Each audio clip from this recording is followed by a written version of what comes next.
నామంలో ప్రార్థన చేస్తున్నాను. అందరి బలమును బట్టి ఇక్కడ ఉన్న బిడ్డలు ఎవరు ఏ శ్రమ, సమస్య, బాధ, వేదన, రోగము, వ్యాధి, ఇరుకు, ఇబ్బంది, అప్పు, కేసు, ఏ విధమైన శోధనలో నలుగుతున్నారో యేసు నామంలో వారికి విడుదల. ఆమేన్. నేను అట్లా చేయబెట్టగానే స్వస్థత వచ్చిద్దా నీకు? తెలుసుకోను. అది నా గొప్పతనం కాదు. ఆయన పాత్రగా నీ మీద చేతులుంచి నేను ఎవరి యందు విశ్వాసం ఉంచానో ఆయన నామమందలి శక్తే నిన్ను స్వస్థపరిచి, దాని నామం నాది కాదు. అది నా నామంలో నీ మీద చేతులు పెడితే బూడిదవుతావు. యేసు నామంలో చేయి ఉంచితే స్వస్థత పొందుతావు. నువ్వు ఏ నామాన్ని వాడుతున్నావో తెలుసా? ఆ నామాన్ని వినియోగిస్తే దాని పవర్ వేరు.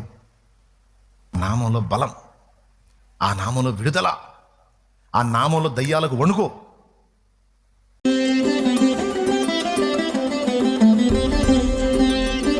కొరింథీ పత్రిక 9వ అధ్యాయము 27వ వచనం. త్వరగా. గాలిని కొట్టినట్టు నేను పోట్లాడలేదు గాని ఒకవేళ ఇతరులకు ప్రకటించిన తరువాత నేనే భ్రష్టుడనై పోవుదునేమో అని నా శరీరమును నలుగుగొట్టి దాన్ని లోపరుచుకొనుచున్నాను. నలగగొట్టకపోతే లోపడదా అనేగా అర్థం. నలగగొట్టకపోతే లోపడదా? లోపడదు. ఇందాక నేను పాట పాడానే, ఆయన బతిలాడుతున్నాడు. శాశ్వతమా ఈ దేహం త్వరపడకే ఓ మనసా అన్నాడు అనుకో. శరీరం ఏముంటుంది? ఆయన అంతే అంటాడు. నువ్వు రావే, నువ్వురా. మనసు లాగేస్తుంది. బతిలాడటం కాదు, దాన్ని బాది కూర్చోబెట్టాలా. దేన్ని?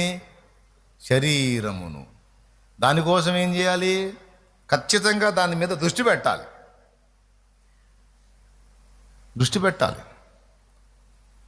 ఇప్పుడు ఇంతసేటు తిని ఇంతసేటు నిద్రపోయి ఇన్ని భోగాలు అనుభవించి ఇన్ని రుచులు కోరి పోనీ ఇది తను తానేమన్నా కాపాడుకుంటుందా? ఇది ఆత్మను నాశనం చేసేది, దాన్ని అది కూడా నాశనం చేసుకుంటుంది. కావాలంటే మీరు డాక్టర్ని అడగండి. పీకల దాకా తింటే ఏమైద్దో అడగండి డాక్టర్ని. పెందలాడిపోతారని చెప్పకపోతే అప్పుడు అడగండి. ఇంకా కాస్త తినగలను అన్నప్పుడే వదిలే కంచాన్ని అంటాడు. ఎందుకంటే నీ బాడీకి మంచిది అంటాడు. బస్తాకి దొరికినట్టు ఎండుమిరకాయలు బస్తాకు దొరికినట్టు తొక్కకండి నానా, కాస్త గ్యాప్ ఇవ్వండి అంటాడు. అధిక నిద్ర ప్రమాదము, కొన్ని జబ్బులకు కారణమైద్ది. బాడీ రిలాక్స్ వస్తే చాలు, బాడీ అలసట తీరితే చాలు, ఇక నీ కార్యక్రమాల్లోకి నువ్వు వెళ్ళొచ్చు. అంతేగాని నిద్ర బాగుందని అలాగే పోతే చివరికి జబ్బు కారణం ఏదని డాక్టర్ చెప్పకపోతే అప్పుడు అడుగు. అంటే ఇన్ని చేసి ఇన్ని భోగాలు పొంది ఇదేమన్నా ప్రశాంతంగా ఉందా? ఇకపోతే రుచి. మన నాలుక కోరిన రుచల్లా మనం ఇచ్చామనుకో, అట్లా కూడా వచ్చింది శరీరం. ఇప్పుడు పాలిష్డ్ రైస్ ఉంది, తెల్ల బియ్యం, మంచిగా 3-4 రౌండ్లు పాలిష్ బట్టి అసలు అన్నం మెతుకులు అట్లేస్తే జల్లుమని అసలు ఎంత బాగుంటుందో కదా. జొన్న అన్నం, సజ్జన్నం, ఆ కొర్ర, అంటు కొర్రలు, ఊదలు, సామెలు, అరికలు, వాటితో అన్నం వండుకొని తిను, ముద్ద దిగితే ఒట్టు. కానీ బాడీకి కావలసినటువంటి చాలా విలువైన పోషకాలు అందులో ఉన్నాయి. ఈ రైసులో ఏముంది? సంవత్సరాలుగా తిని తిని తిని తిని తిని తిని చివరికి ఇది షుగర్కు దారితీస్తుంది. కొన్ని శరీర రుగ్మతలకి, ప్రాణాంతక వ్యాధులకి ఇది దారితీస్తుంది. కానీ మనకు అది నచ్చిద్దా? ఇది నచ్చిద్దా? ఏది నచ్చిద్ది? రైట్. ఇక బిర్యానీలు కావాలి, అందులో మళ్ళా రకరకాల రుచులు, రకరకాల టేస్టులు. ఇన్ని రకాల రుచులు తిని ఏమన్నా ఆరోగ్యంగా ఉంటుందంటే లేదు, పెందలాడి తెచ్చిద్ది. ఇటు ఆత్మని పాడు చేసిద్ది, తను తాను కూడా పాడు చేసుకుంటుంది. అందుకని భక్తులు ఏం చేశారంటే, భ్రష్టులు కాకుండాన్నట్లు, దేహము కూడా పాడు కాకుండాన్నట్లు కొన్ని హద్దులు పెట్టేశారు శరీరానికి. ఎందుకంటే దాని స్వభావం మంచిది కాదు. పాపము యొక్క ఉనికి దానిలో ఉన్నందున దాన్ని నియంత్రించుకోవటానికి తమను తాము సిద్ధపరచుకున్నారు. అది భక్తుల గొప్పతనం. ఈయనకు ఉప్పు తగ్గింది, అయినా తిన్నాడు. పక్కోడికి ఉప్పు తగ్గింది అడిగాడు అంటే బలహీనపడ్డావు నువ్వు. అవసరమైతే అలా తినేసేయాలి అంతే.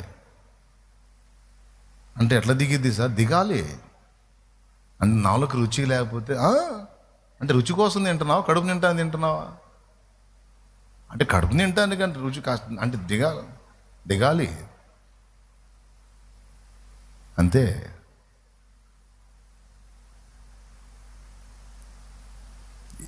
అర్థమవుతుందా నాయన?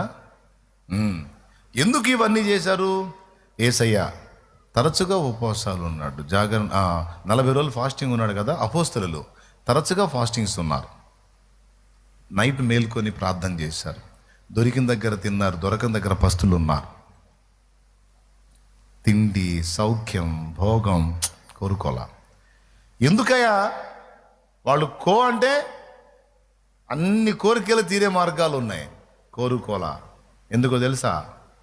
దేహాన్ని నియంత్రించాలి, లేకపోతే భ్రష్టత్వానికి తీసుకెళ్ళిద్ది. అనేకులకు ప్రకటించిన పిమ్మట నేనే భ్రష్టుడు నగుదునేమో అనుకొని నా శరీరమును నలగగొట్టి దాన్ని లోబరుచుకొనుచున్నాను. దాన్ని నలగేయకపోతే, దాన్ని అప్పణంగా మేపితే చివరికి నా ఆత్మను కూడా నాశనానికి ఈడ్చికెళ్ళిద్ది, భ్రష్టత్వంలోకి లాక్కెళ్ళిద్ది. కాబట్టి నేను దేహవాంఛలు నెరవేర్చకూడదు. ఇప్పుడు సరిపోయింది నాన్న. అది మధ్యలో మనసు, వెనుకోడు ఆత్మ, ముందోడు శరీరం. ఇప్పుడు సరిపోయింది. ఇప్పుడు ఈ ముందోడిని వెనకే నాన్న ఆత్మ ప్లేస్లో అద్దుగా అది పరిస్థితి. ఇప్పుడు ఆత్మ, అదిగో శరీరం. అర్థమైందా? అప్పుడు అప్పుడు అప్పుడు తేజరిల్లుతావు నువ్వు. భలే ఉంది ఫోటో. ఎప్పుడైద్దో మన ఆత్మ అంత బలంగా ఏమైద్దా? వారానికి 2 ఇడ్లీ తింటే అయిద్దా? శరీరానికి రోజుకి 5 సార్లు మేపుతా, వారానికి 2 ఇడ్లీ, అది కూడా 4 సార్లు బయటికి పోయి వచ్చి, అయ్యా ఏం విన్నావు ఇంటికాడ పోయిన తర్వాత, ఇవాళ ఏం చెప్పారు వాక్యం అంటే, ఏం చెప్పేది ఏంది బ్రహ్మాండంగా చెబుతాడు చాలేమన్నా. ఏం చెప్పాడంటే ఇవాళ ఏందో నాకు బాగానే చెప్పాడు ఆయన, అడిగడిగి చెప్పాడులే, కానీ నాకు ఇలా ఏందో మళ్ళీ నా మీద పాపం ఏమన్నా ఉందా? ఇప్పుడు చెప్తాను. ఆత్మ బలము పొందడానికి ఏదేది అవసరం, ఆత్మ బలం పొందడానికి ఏదేది అవసరం, ఆ ఒక్క మొక్క చెప్పి నా మూల వాక్యం దగ్గరకు వస్తా. నీ వాక్యమేనా, నీ వాక్యమేనా. ఏంది? ఆత్మకు ఆహారం. మరి ఆత్మకు ఆహారం పెడుతున్నావా? అబద్ధాలు ఆడకుండా చెప్పండి, నిజం చెప్పండి. రోజు దైవ వాక్యాన్ని చదువుకుంటానన్నా, నేను నాకు అలవాటు ఉందన్నా, రోజు చదువుకుంటాను అన్నోళ్ళు చేతులు ఎత్తండి, దించండి. ఇప్పుడు చేతులు ఎత్తండి. అన్నా నేను సారీ అన్నా, నేను ఈ మధ్య కాస్త చదవట్లేదన్నా, వాక్యానికి దూరం అయ్యానన్నా అన్నోళ్ళు యథార్థంగా చేతులు ఎత్తండి.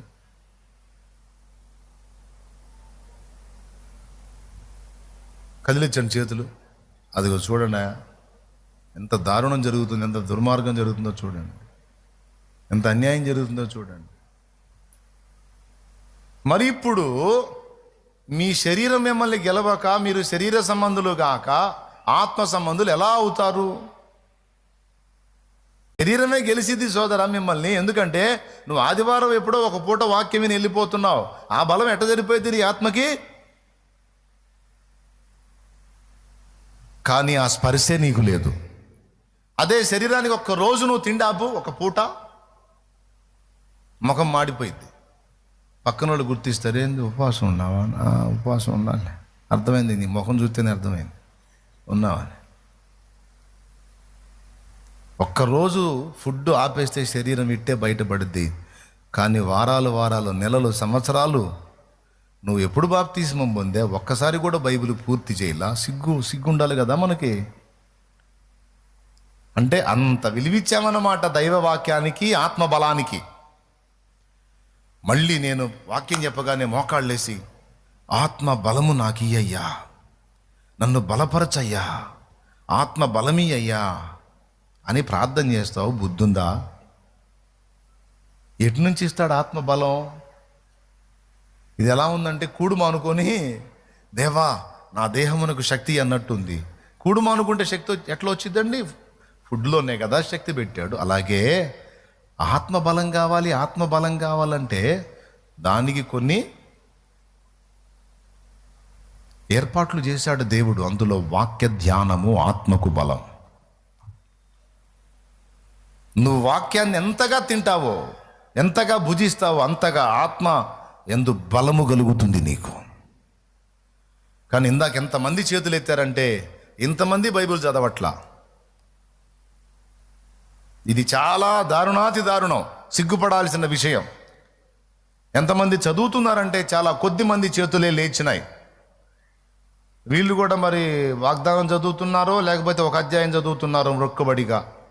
కొంతమందికి ఎంత కండిషన్ అంటే ఖాళీ ఉన్నా కూడా ఒక అధ్యాయం ఎక్కువ చదవరు.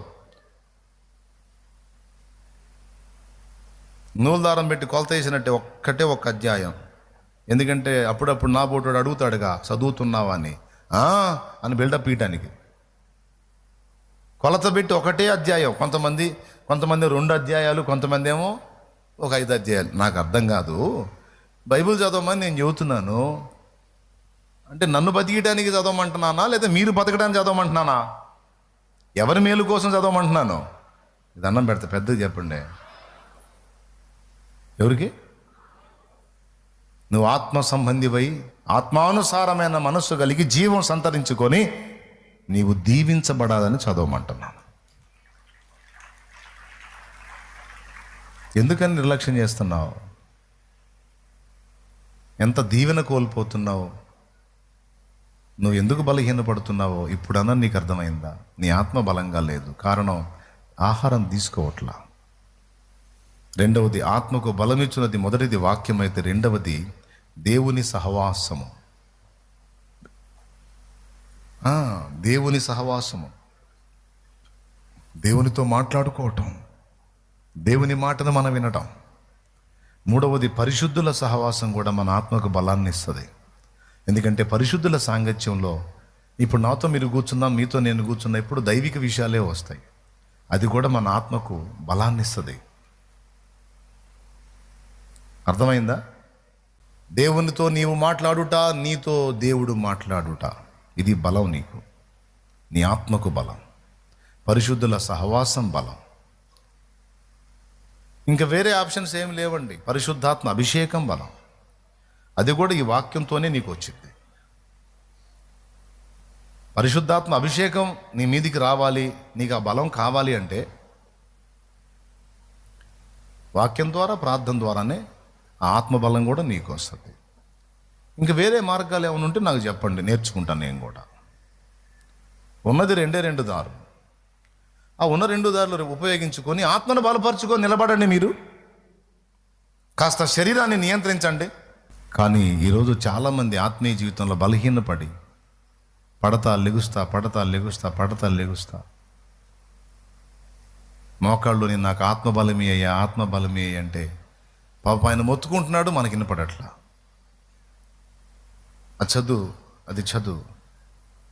నీ మాటలు నాకు దొరకగా క్రొవ్వు మెదడు దొరికినట్లుగా నేను సంతోషపడ్డాను అని దావీదన్నాడు.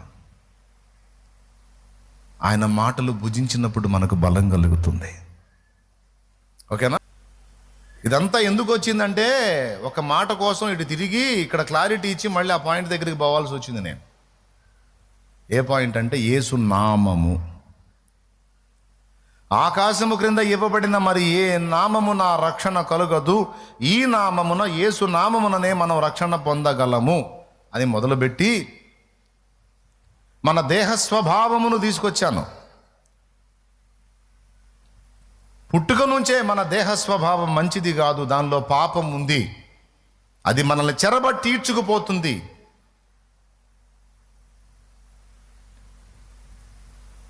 దాని నుంచి మనకు విజయం కావాలి. పౌలుకు అర్థమైంది, అయ్యో ఇట్టి మరణమునకు లోనకు శరీరము నుండి నన్ను ఎవడు విడిపించును. అప్పుడు 8వ అధ్యాయములో పరిశుద్ధాత్మ స్వరం వినబడుతుంది. అయితే 6వ అధ్యాయంలో బాప్తిస్మం, 7వ అధ్యాయంలో తిరిగి జన్మించిన తర్వాత మనస్సాక్షి పనిచేసినప్పుడు తన శరీరంలో ఉన్న పాపాన్ని గుర్తించటం, 8వ అధ్యాయంలో ఆత్మ నియమము పాప మరణ నియమముల నుండి నన్ను విడిపిస్తుంది అని పరిశుద్ధాత్మను గూర్చి మాట్లాడటం. బలహీనపడిన మన ఆత్మను దేవుడు తన ఆత్మతో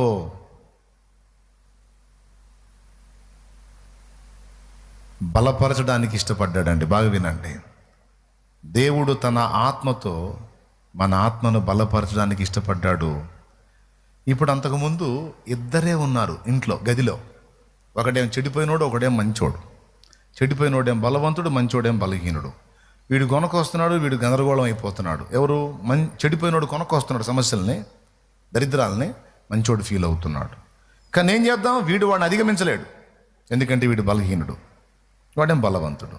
అందుకని ఈ బలహీనుడికి దేవుడు తన ఆత్మను జోడించి ఈ బలహీనుడిని బలవంతుని చేయటానికి ఇష్టపడ్డాడు. దేవునికి స్తోత్రం కలుగునుగాక. హల్లెలూయా. ఇది పౌలు పొందిన ప్రత్యక్షత. ఎవరు పొందిన ప్రత్యక్షత? పౌలు పొందిన ప్రత్యక్షత. యేసయ్య నామాన్ని మనం ఆశ్రయించకపోతే, యేసు యొక్క ఆత్మ మనలోనికి ప్రవేశించకపోతే, యేసు స్వభావమును మనం ధరించుకునుట అసంభవము. యేసు నామమును ధరించాలన్నాను, యేసు స్వభావాన్ని ధరించాలన్నాను. అక్కడ తిరిగింది మనకి టర్నింగ్. గుర్తుందా మీకు? యేసు నామాన్ని, యేసు స్వభావాన్ని. నామము అంటే గుర్తింపబడే పేరు మరియు స్వభావం. మన ముందున్న లక్ష్యం అదే. యేసు నామాన్ని ధరించాలి, యేసు స్వభావాన్ని కూడా ధరించాలి. ఎందుకు యేసు స్వభావం మనకు అవసరమైంది అంటే, అంతకుముందు మన దగ్గర ఉన్న స్వభావం ఏదో తేడా, అందుకే అది తొలగిపోవాలి, ఇది ఏర్పడాలి. యేసు స్వభావం అంటే దేవ స్వభావము, అందులో మనం పాలివారం కావాలి. అంటే అంతకుముందు మనకున్న స్వభావం దుష్ట స్వభావం, నీచ స్వభావం, పాప స్వభావం, చెడిపోయిన స్వభావం, మూఢ స్వభావం. మంచిదైతే అదే సరిపోద్ది, మంచిది కాదు. కాబట్టే దేవ స్వభావం, యేసు స్వభావం మనకు అవసరమైంది. నామము అంటే పేరు మరియు స్వభావం. రక్షకుడు, ఆయన రక్షించువాడు. యాకోబు మోసం చేసే స్వభావం. నాబాలు మొరటు స్వభావం. నాబాల్ అంటే ఏంది? రాసుంటుంది పుట్టినోట్లో, మొరటు వాడు. వాని స్వభావానికి సంబంధించిన పేరు. యేసు నామమును, యేసు స్వభావాన్ని మనం ధరించుకోవాలంటే ముందు మనలో ఉన్న ఆ ప్రాచీన స్వభావం తొలగిపోవాలి. ఆ పనికి పూనుకొని పరిశుద్ధాత్మ మనలోనికి ప్రవేశించాడు. దేవునికి స్తోత్రం కలుగునుగాక. ఏ నామంలో ప్రవేశించాడు? యేసు నామంలోనికి బాప్తిస్మం పొందిన మనమందరినీ కూడా చేతుల్లో పట్టుకున్నాడు ఆయన. పట్టుకొని, మిమ్మల్ని మీరు అప్పగించుకున్నారు కదా, ఇప్పుడు నేను మీకు స్వభావ మార్పిడి చేస్తాను అని పూనుకున్నాడు. సహజంగా పందికి ఓ స్వభావం ఉంటుంది. బురదగుంట కనపడితే దానికి మస్తు ఆనందం. స్వభావ సిద్ధంగా దాని జాతి లక్షణం అది. గొర్రెకు స్వభావం ఉంటుంది. గొర్రె బురదను ఎంజాయ్ చేసిద్దా? పోనీ బురదలోకి దిగటానికి ఇష్టపడిద్దా? అది కనపడితే జంపు చేస్తుంది. అది ఎగురుకుంటా పోయిద్ది. బురదలో పొరపాటును కూడా దిగదు. పిల్లి స్వభావం కూడా అంతే. పిల్లి తన బాడీ మీద మలినాన్ని ఉంచుకోదు. పిల్లిని అబ్జర్వ్ చేయండి, దాని లక్షణాలు కొన్ని డిఫరెంట్గా ఉంటాయి. ఇప్పుడు గొర్రె మరియు పిల్లి, ఈ రెండు ప్రత్యేకం. పంది తత్వం వేరు, దాని స్వభావం వేరు. బురదగుంట కనపడ్డప్పుడు దాన్ని ఆపలేం, ఎందుకంటే మనకేమో ఆ బురద వాసన దుర్గంధం, పందికేమో అదే సువాసన. ఒకడు చేశాడు, ఏం చేశాడంటే ఈ పందిని తీసుకెళ్ళి సీమ పందిని ఒకదాన్ని ఒక తెల్ల దొర ఆ పని చేశాడంట. సీమ పందికి అచ్చంగా ఒక గది కట్టించి అందులో దానికి ఏసీ పెట్టించి దానికి రోజు సువాసనలు అలవాటు చేశాడు. ఒకరోజు 2 రోజులు కాదు, కొన్ని సంవత్సరాలు దాన్ని పెంచాడు. ఎందుకంటే ఛాలెంజ్ తీసుకున్నాడు, మనం దానికి ట్రైనింగ్ ఇస్తే దాని స్వభావాన్ని మార్చగలమని.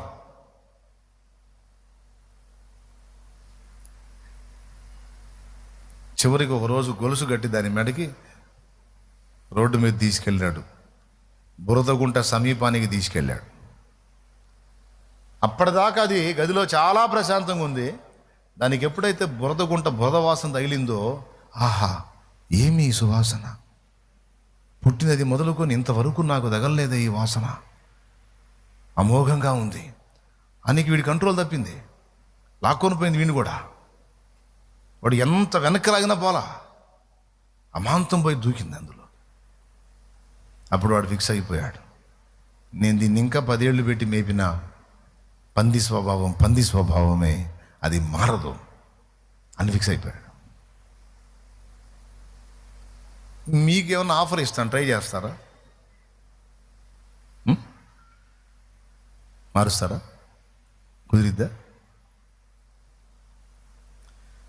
మరి ఇప్పుడు ఏం చేయాలా? దాని స్వభావం మారాలంటే కష్టం, పాసిబిలిటీ కాదు. కానీ లేకపోతే ఒక సర్జరీ చేస్తే అయింది. దాని స్వభావం మారాలంటే ఆ పందికి పంది గుండె తీసి గొర్రెపిల్ల గుండె వేయాలి. అప్పుడు ఆ లక్షణాలు మారిపోతాయి. కానీ ఆ సర్జరీ అయితే కష్టం, కానీ దేవునికి సాధ్యం. అది మనిషి విషయంలో అలా చేశాడు. అలా చేయటానికి మనిషికి సాధ్యమైంది. ఎందుకంటే మనిషి 3 భాగాలు, ప్రాణ, ఆత్మ, శరీరము. శరీరంలో ఈ స్వభావం ఉంది కనుక దాన్ని సపరేట్ చేసి ఆత్మలో దైవ స్వభావాన్ని నింపడానికి సిద్ధపడ్డాడు. తన ఆత్మను మన ఆత్మలో ప్రవేశపెట్టి, అంతకుముందు మనం కేవలం శరీర స్వభావం గలవారిగా ఉండగా పరిశుద్ధాత్మను మన లోపలికి పంపించుట ద్వారా మనలో ఆత్మ స్వభావాన్ని ఏర్పరిచాడు. అందుకే ఒకప్పుడు మనకిష్టమైన తప్పులన్నీ, ఒకప్పుడు మనకిష్టమైన పాపాలన్నీ ఇప్పుడు అసహ్యమవుతున్నాయి. ఒకప్పుడు ఎగురుకుంటా మనం చేసిన పాపాలు ఇప్పుడు చేయాలంటే మనసు రావట్లా. ఏదో పెద్ద యుద్ధం జరుగుతుంది లోపల. ఏం జరుగుతుందంటే ఆయన తన ఆత్మను మనలో ఉంచాడు, ఫలితంగా పెద్ద పోరాటం. యేసుక్రీస్తు నామమందు రోగమునకు స్వస్థత ఉంది. పేతురు చెప్పాడు, పుట్టినది మొదలుకొని కుంటివాడైన మనుషుని స్వస్థపరిచినప్పుడు వాళ్ళంతా వచ్చి పేతురు యోహానుల్ని గనులుగా చూస్తున్నప్పుడు, సహోదరులారా, ఇశ్రాయేలీయులారా, మా సొంత శక్తి చేతను బలము చేతను వీనికి నడువ శక్తినిచ్చినట్టు మా తట్టు మీరు ఎలా తేరి చూచుచున్నారు? మీరు ఎవరిని సిలువ వేసి చంపితిరో ఆ నజరేయుడగు యేసు నామమందలి విశ్వాసము ద్వారా ఆ నామములోని బలమే వీన్ని, ఈ కుంటివాన్ని నడవటానికి శక్తివంతునిగా చేసి బాగు చేసింది. ఆ నామములో ఉంది స్వస్థత అని సాక్ష్యం ఇచ్చాడు. యేసు నామమందు మనకు రక్షణ ఉంది. ఆకాశము క్రింద ఇవ్వబడిన మరి ఏ నామమున రక్షణ కలగదు. ఈ నామమున, యేసు నామముననే మనం రక్షణ పొందవలెను. యేసునామం, యేసునామంలో దయ్యముల మీద జయం, యేసునామంలో రోగముల మీద జయం. ఓకేనా?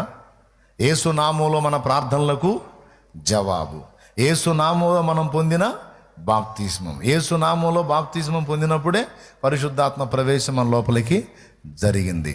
ఓకేనా? ఇప్పుడు ఈ నామమును బట్టి మనకి ఎన్ని జరిగినాయి? గుర్తున్న కాడికి చెప్పండి. యేసునామంలో రక్షణ,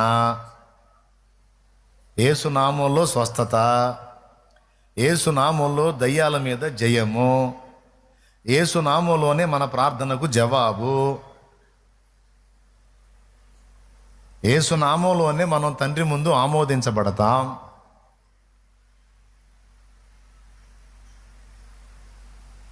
ఇట్లా యేసు నామాన్ని బట్టి మనకు చాలా దొరికినాయి. అయితే ఇప్పుడు ఈ నామమును బట్టి మనం చేయవలసినవి కొన్ని ఉన్నాయి. ఇంత బహుళ ప్రయోజనము కలిగిన ఈ నామమును లోకమునకు ప్రచురపరచవలసిన బాధ్యత మనకుంది. జాగ్రత్తగా వినండి. ఈ నామమును లోకానికి ప్రచురపరచవలసిన బాధ్యత మనకుంది. హోటల్లోకి వెళ్ళి కూర్చున్నాను అనుకో, నేను తింటాను, నా దగ్గర ఉన్నదేదో ఆ వ్యక్తి చేతిలో పెట్టి యేసయ్య నిన్ను దీవించుగాక అని వస్తా. ఎవరు? యేసయ్య నిన్ను దీవించుగాక. భిక్షగాడు వచ్చాడు అనుకో,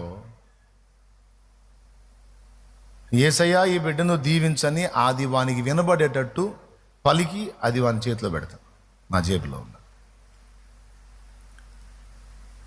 ఎక్కడ అవకాశం వచ్చినా సువార్త చెప్పే ఛాన్స్ లేదు, టైం లేదు, కనీసం యేసు అను నామం వాడి చెవిన పడేటట్టు చేస్తా. నా అలవాటు అది. నీకేమన్నా అర్థమైందా? ఎందుకు చెప్పు? ఆ నామానికి ఉన్న శక్తి ఏంటంటే, ఆ నామం ఒకని చెవిన పడింది అనుకో, దాని పని అది చేసిద్ది. హల్లెలూయా. ఆ నామానికి ఉన్న బలం అది. అందుకని నాకెక్కడ ఏ విధమైన అవకాశం వచ్చినా దాన్ని పోనీయకుండా యేసు నామాన్ని వినియోగిస్తా. వినేవారికి రక్షణ కలుగునట్లు, మేలు కలుగునట్లు. ఎందుకంటే అది నా బాధ్యత. క్రీస్తు నామమును లోకమునకు ప్రచురపరచవలసిన బాధ్యత నా మీద మోపబడి ఉంది. అందుకే పాట ద్వారా, మాట ద్వారా, పుస్తకం ద్వారా, మన జేబులో నుంచి ఇచ్చే చిన్న కానుక ద్వారా కూడా యేసునామాన్ని సరఫరా చేస్తే ఎంతమందికి యేసునామం సరఫరా అయిందో వాళ్ళల్లో ఆ నామం వెంటనే కాకపోయినా తన పని మొదలుపెట్టింది.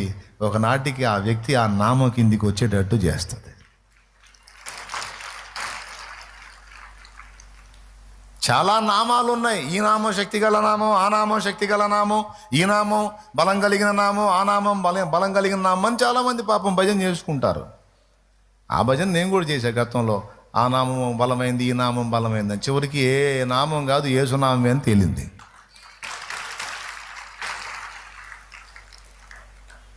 ఏమండి? ఏ నామం? తిరిగి చూడగా యేసునామమే మిగిలెనుగా, తిరిగి చూడగా యేసునామమే మిగిలెనుగా, సాగిపోతున్న నా యేసుతోనే పరదేశీ నా పేరే పరదేశీ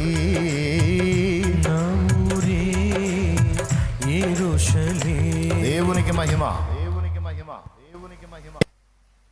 యేసు నామంలోనే అన్నీ జరిగినాయి కదా, మనకి అన్నీ పొందుకుంటాం. కనుక పొందగోరినప్పుడు యేసు నామాన్ని వినియోగించడం మానొద్దు. రక్షణ కావాలంటే యేసునామం, దయ్యం మీద జయం కావాలంటే యేసునామం, స్వస్థత కావాలంటే యేసునామాన్ని వాడాల్సిందే. నువ్వు మీరందరూ గుంపులు నా దగ్గరికి వస్తారా? నేను చేతుల నుంచి అయితే మీకు స్వస్థత ఎటు నుంచి వచ్చింది? నేనేం పెద్ద మునగాడినా, తోపునా? చెప్పండి, నేనేం దేవుణ్ణా? మరి క్యూలో వస్తారు కదా ప్రార్థన చేయించుకోవడానికి, పెద్ద నేనేదో తోపులాగా. నేను అట్లా చేయి పెట్టగానే స్వస్థత వచ్చిద్దా నీకు? తెలుసుకోను. అది నా గొప్పతనం కాదు. ఆయన పాత్రగా నీ మీద చేతులుంచి నేను ఎవరి యందు విశ్వాసం ఉంచానో ఆయన నామమందలి శక్తే నిన్ను స్వస్థపరిచింది. ఆ నామం నాది కాదు, అది నా నామంలో నీ మీద చేతులు పెడితే బూడిదవుతావు. యేసు నామంలో చేయి ఉంచితే స్వస్థత పొందుతావు, సమాధానం పొందుతావు. ఎవరు నా ముందుకు వచ్చినా నేను ఉపయోగించేది యేసు నామాన్ని. అంటే ఏం తెలుసా? యేసయ్యా, నేనేదో అనుకో నా దగ్గరికి వచ్చి ఉండొచ్చు, నాదేమీ లేదు. యేసు నామంలో, నీ నామంలో ఈ బిడ్డకి స్వస్థత. నీ నామంలో విడుదలేవు, నీ నామంలో మనశ్శాంతి నీవు, నీ నామంలో జయ జీవితం నీవు, నీ నామంలో ఈ ఆత్మను రక్షించు అని నేను నీ మీద ప్రయోగించేది యేసునామాన్ని. అదే నామాన్ని తిరిగి జన్మించిన నువ్వు విశ్వాసముతో ఇతరుల మీద ప్రయోగించు. ఆ నామంలోని శక్తి వారిని కూడా స్వస్థపరుస్తుంది. ఆ నామాన్ని ఒక ఆయుధములాగా ధరించుకోవాలి. 16వ వచనం నాన్న. ఆయన నామమందలి విశ్వాస మూలముగా ఆయన నామమే మీరు చూచి ఎరిగి ఉన్న వీనిని బలపరచెను. ఆయన వలన కలిగిన విశ్వాసమే మీ అందరి ఎదుట వీనికి ఈ పూర్ణ స్వస్థత కలుగజేశాను. ఏమన్నాడు? ఆయన నామమే, 16వ వచనం, ఆయన నామమే మీరు చూచి ఎరిగి ఉన్న వీనిని బలపరచెను. నామము బలపరచెను. ఇప్పుడు చెప్పాయి, ఆ మోకాళ్ళలోని నువ్వు ప్రార్థన చేసేటప్పుడు యేసునామంలో అడుగుతున్నావు తండ్రి అని అలవాటు అయిపోయింది నీకు. అక్కడ నొక్కట్లా, నువ్వు ఆ నామాన్ని గురించి ఆలోచించట్లా, పలుకుతున్నావు కానీ ఆ నామానికి ఉన్న బలం ఏందో నీకు తెలియదు. ఆచారంగా అలవాటుగా ఎన్నో విషయాలు అడిగి యేసునామంలో అడుగుతున్నాను తండ్రి, యేసునామంలో అడుగుతున్నాను తండ్రి, యేసునామంలో అడుగుతున్నాను తండ్రి. నేను అంటాను, నువ్వు ఏ నామాన్ని వాడుతున్నావో తెలుసా? ఆ నామాన్ని వినియోగిస్తే దాని పవర్ వేరు, దాని శక్తి దయ్యానికి తెలుసు. ఇక్కడ 2 గుర్తుపట్టాలి. నామమందలి విశ్వాసము, నామములోని బలము. ప్లీజ్ రాసుకోండి, ఈ 2 అవసరం. యేసు నామమందలి విశ్వాసము వీనికి స్వస్థత కలిగించింది, పూర్ణ స్వస్థత కలిగించింది అన్నాడు. చూడు, నా బైబిల్ ఈ 2 అండర్లైన్ చేశా. ఆయన వలన కలిగిన విశ్వాసమే మీ అందరి ఎదుట వీనికి పూర్ణ స్వస్థత కలుగజేశాను.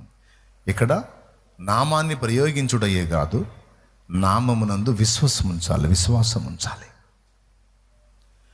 ఇప్పుడు ఏం జరుగుతుంది తెలుసా? ప్రార్థన చేస్తారు, ఆ నామాన్నే ఉపయోగిస్తారు, కానీ నమ్మరు. నేను వాడిన నామం శక్తివంతమైన నామం, యేసయ్య నామం. నన్ను బట్టి కాకపోయినా తండ్రి ఆయన ప్రియకుమారుని నామములో నేను అడిగినందుకు ఆ నామాన్ని బట్టి అయినా సరే నా ప్రార్థన వింటాడు అనే నిశ్చయిత నీకుండాలి.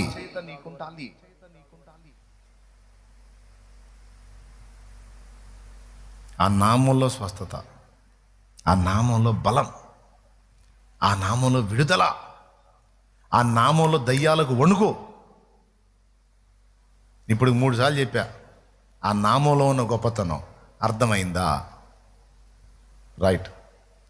ఆ నామమును బట్టి కొంతమంది వచ్చి ఏడుస్తారు నా దగ్గర, నేను యేసు ప్రభువుని నమ్ముకున్నానని, ఆయన గురించి చెబుతున్నానని అందరూ నన్ను వెలివేశారు అన్నయ్య, అందరూ తలా ఒక మాట నన్ను తిడుతున్నారు అన్నయ్య అని ఏడుస్తారు. నేను అంటాను, ఏడుతావు తిక్కలదానా, దేవుని వాక్యం ఏం చెప్పింది?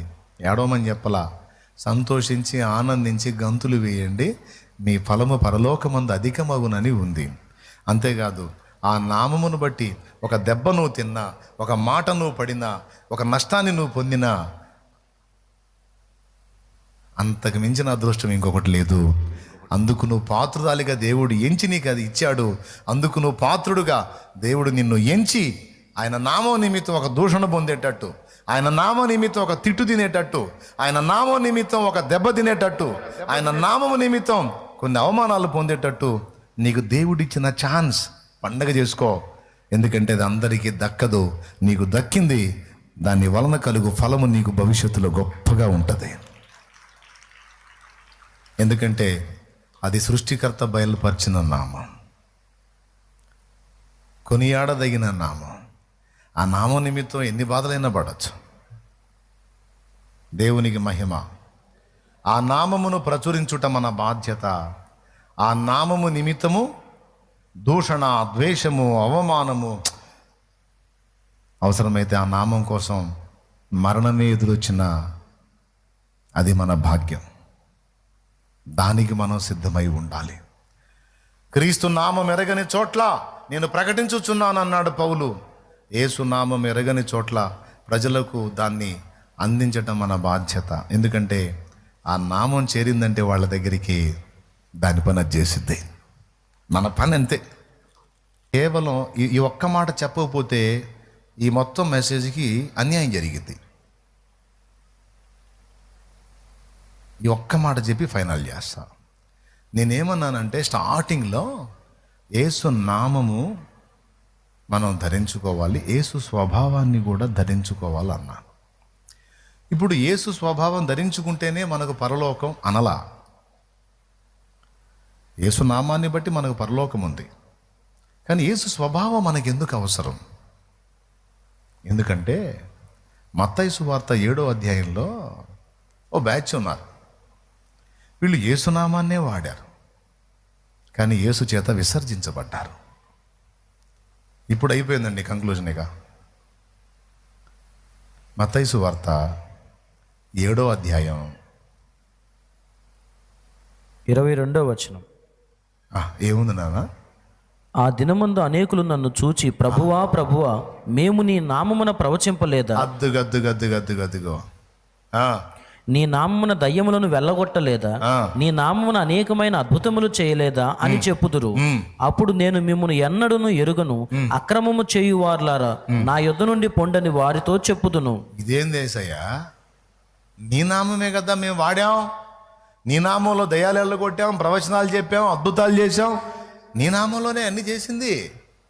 అంటే ఎవరు మీరు? అదేందయ్యా? నీ నామంలో ప్రవచించినోడిని? నాకు తెలియదు. అదేంది ప్రభా? పొద్దున్న లేచిన దగ్గర నుంచి నీ నామమే కదా. నీ నామమే. ఆపు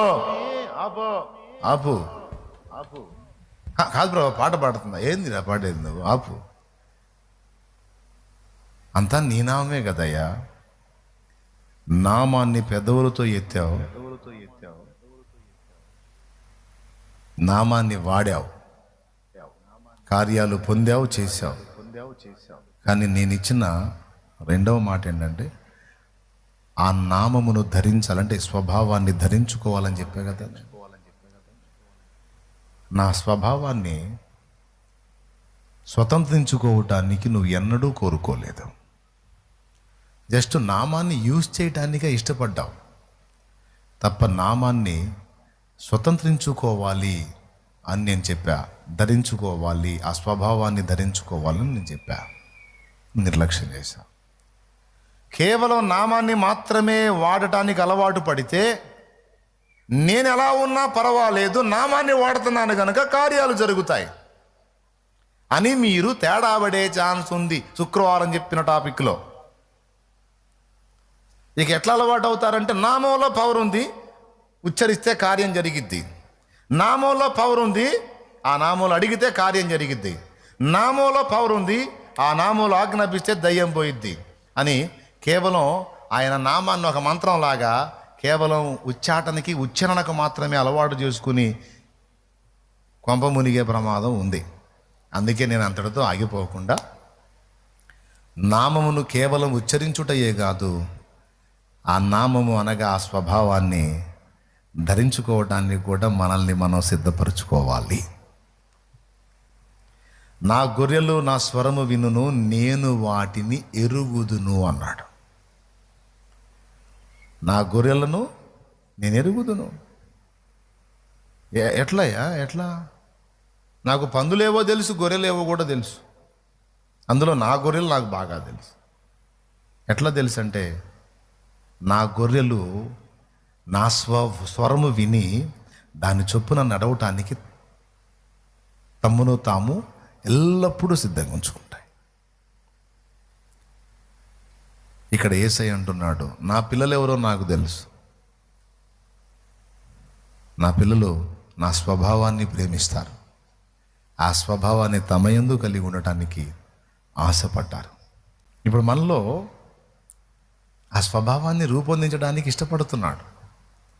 అందుకే ఒకప్పుడు పాపాన్ని ప్రేమించిన మన మనస్సు ఇప్పుడు పాపాన్ని ద్వేషించి పరిశుద్ధతను ప్రేమించేటట్టుగా మన తత్వం మారిపోయింది. ఒక భక్తుడు ఏడుస్తూ పాడుతున్నాడు, ఎక్కలేని ఎత్తైన కొండ ఎక్కించుము నన్ను పరిశుద్ధ కొండ, ఎక్కలేని ఎత్తైన కొండ ఎక్కించుము నన్ను పరిశుద్ధ కొండ. లోకస్తులకి ఈరోజు నీకున్న స్పర్శ లేదు తమ్ముడు. ముగిస్తున్నా, గుర్తుపెట్టుకున్నానా? ఈరోజు నీ నీ నీ ఆత్మలో జరిగిన కార్యం వాళ్ళలో జరగలేదు గనక వాడు లోకమును ప్రేమిస్తున్నాడు. కానీ పరిశుద్ధాత్మ నీలోనికి ప్రవేశించి యేసు నామాన్ని అనగా స్వభావాన్ని నీలో రూపుదిద్దటం మొదలుపెట్టిన తర్వాత నీకు దాని మీద వాంఛపోయింది. వాంఛపోయి యేసయ్య మీద మమత కలిగింది, యేసయ్య తత్వం మీద మమత కలిగింది. యేసయ్యతో ఉండాలి, యేసులాగా ఉండాలి.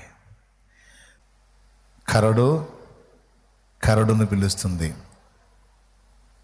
యేసయ్య ఉన్నాడు, మనలో ఆయన స్వభావం ఏర్పడినప్పుడు ఆ కరడు ఈ కరడును పిలుస్తుంది. కరడు అంటే అల, ఆయన ఒక అల. ఆయన స్వభావం మనలో ఏర్పడితే మనం తరచుగా అటే లాగబడతాం. ఆ అలను పిలిచిద్ది, యేసు మనల్ని పిలుస్తాడు.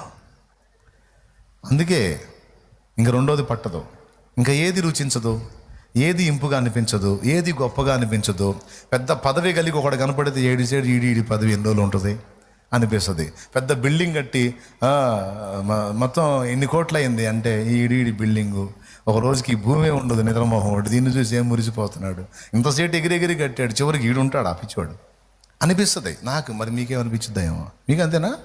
అంటే మనకు లేదని కాదు, కొన్నిసార్లు లేదు కాబట్టి అలా అనుకోవటం కాదు, ఉన్నా కూడా అలానే అనిపించింది. కారులో కూర్చుంటాం, మంది కాదు. ఇంట్లో ఉంటాం, మంది కాదు.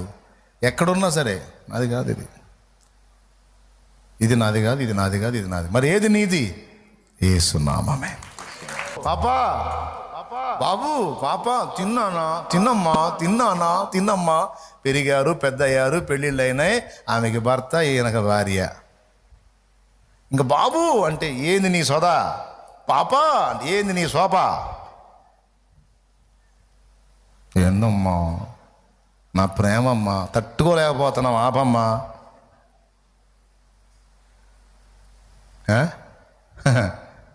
చిన్నపోయే కదా తల్లి ప్రేమ. అరే అదే స్థిరం అనుకుని ఏం మురిసిపోయావు, ఏం పొంగిపోయావు. నాది కానీ ఈ లోకములో అంతా నాదని వ్యర్థుడనైతిని. నాది కానీ ఈ లోకములో అంతా నాదని వ్యర్థుడనైతిని. తిరిగి చూడగా యేసు నామమే మిగిలెనుగా. తిరిగి చూడగా యేసు నామమే మిగిలెనుగా. సాగిపోతున్న నా యేసుతోనే పరదేశీ, నా పేరే పరదేశీ.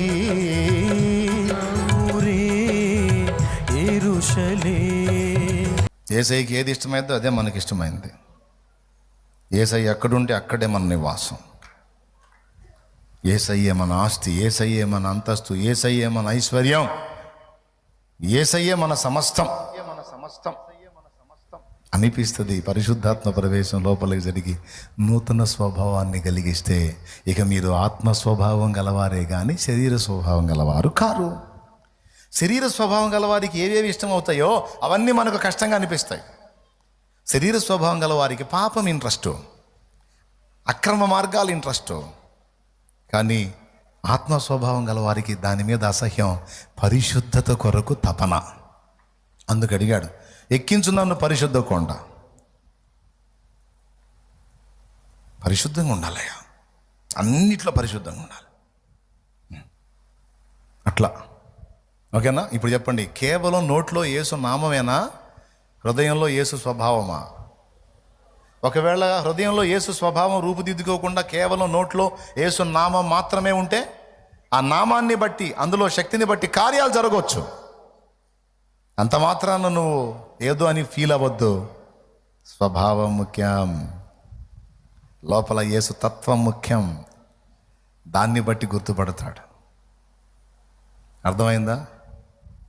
నువ్వు నా వాడివా? అట్లయితే నా తత్వం ఏది నీ దగ్గర అంటాడు. తత్వం ఏంటండి? తత్వం నామం అండి. నామం, నీ నామం బాగా వాడాను. వాడావు.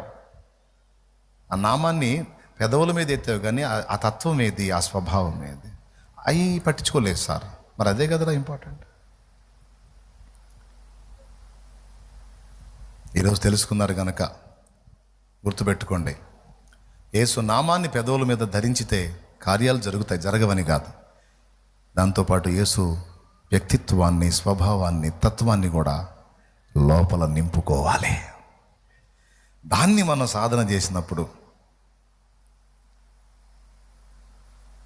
ఇహలోకమందు పరలోకమందు కూడా ధన్యులం కాగలం, సమాజానికి వెలుగు కాగలం, సమాజానికి జ్యోతిగా ప్రకాశించగలం. ఓకేనా? పరిశుద్ధ తండ్రి, నీకు వందనాలు. మా బిడ్డలందరినీ బట్టి నీ కృతజ్ఞతాస్తుతులు చెల్లిస్తా ఉన్నా. ఈరోజు ఈ విషయాలు ఎవరికి అవసరమైనాయి, ఇవి ఏ విధంగా ఉపకరిస్తాయి అనేది మాకు తెలియని విషయం కాదు నాయన. ఇవన్నీ మాకు అవసరం. మేము మిస్ అయిన విషయాలు కొన్ని ఈరోజు మమ్మల్ని గద్దించావు. వాక్య విషయంలో ఎందుకు నిర్లక్ష్యంగా ఉంటున్నావు అని గద్దించావు. నన్ను క్షమించు నాయన, మమ్మల్ని క్షమించు. వాక్యం చదవలేకపోతున్నాం, ప్రార్థన చేయలేకపోతున్నాం, శరీరమునకు ఏమీ తక్కువ లేకుండా చూస్తున్నాం, ఆత్మను బలహీనపరుచుకున్నాం. మమ్మల్ని మన్నించు నాయన. ఇంకా జరగొద్దు ప్రభువా, అట్లా జరగొద్దు. మా ఆత్మయందు బలము కలిగి ఉండునట్లు యేసయ్యా నీ వాక్యముతో నింపబడతా, నీ ఆత్మశక్తిని పొందుతా. నీతో సహవాసం, పరిశుద్ధుల సహవాసం రెండు మేము బ్యాలెన్స్ చేసుకుంటాం. మమ్మల్ని అనుగ్రహించండి. కేవలం నామం మాత్రం పెదవుల మీద ఉంటే చాలదు, స్వభావం కూడా అవసరమని.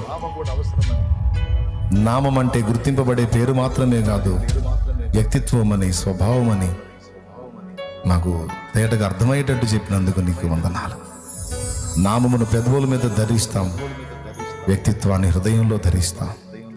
నా ప్రభువా, ఈ రెండు మాకు కావాలి, ఈ రెండు మాకు కావాలి, రెండు మాకు కావాలి. యేసయ్యా నీ నామంలో ప్రార్థన చేస్తున్నాను. అందరి బలమును బట్టి ఇక్కడున్న బిడ్డలు ఎవరు ఏ శ్రమ, సమస్య, బాధ, వేదన, రోగము, వ్యాధి, ఇరుకు, ఇబ్బంది, అప్పు, కేసు, ఏ విధమైన శోధనలో నలుగుతున్నారో యేసు నామంలో వారికి విడుదల, ఆమేన్, స్వస్థత ప్రకటిస్తున్నాను. వారి ప్రయత్నాల్లో సఫలత, భూమి మీద మనుగడ కావాల్సినటువంటి సహాయం వారికి దయచేసి వారి కన్నీరు తోడు. బిడ్డలు నిన్ను ప్రేమిస్తున్నారు, నీతో సహవాసాన్ని కోరుకుంటున్నారు, నీ చిత్తం చేయాలని ఆశపడుతున్నారు. నా ప్రభువా, నీ బిడ్డలందరూ నీ చిత్తము చేయునట్లు వారికి అడ్డుబండలుగా ఉన్న శోధనలన్నీ వారిని విడిచిపోవునుగాక. ఆమేన్. మమ్మల్ని విడిచిపోవునుగాక. ఆమేన్. నీ సమాధానం మాకు దయచేసి నీ కొరకు, నీ చిత్తము నెరవేర్పు కొరకు మమ్మల్ని వినియోగించు. తెలిసి తెలియక మేము చేసిన శరీరానుసారమైన క్రియలన్నిటిని కూడా ఈ క్షణం వరకు మేము వేసిన శరీరానుసారమైన అడుగులు నీ రక్తంతో కడిగి పరిశుద్ధపరిచి నూతనపరిచి పరిశుద్ధాత్మ ద్వారా మాకు యేసు నీ స్వభావాన్ని నిర్మించమని యేసు నామములో ప్రార్థించి పొంది ఉన్నాం తండ్రి. ఆమేన్.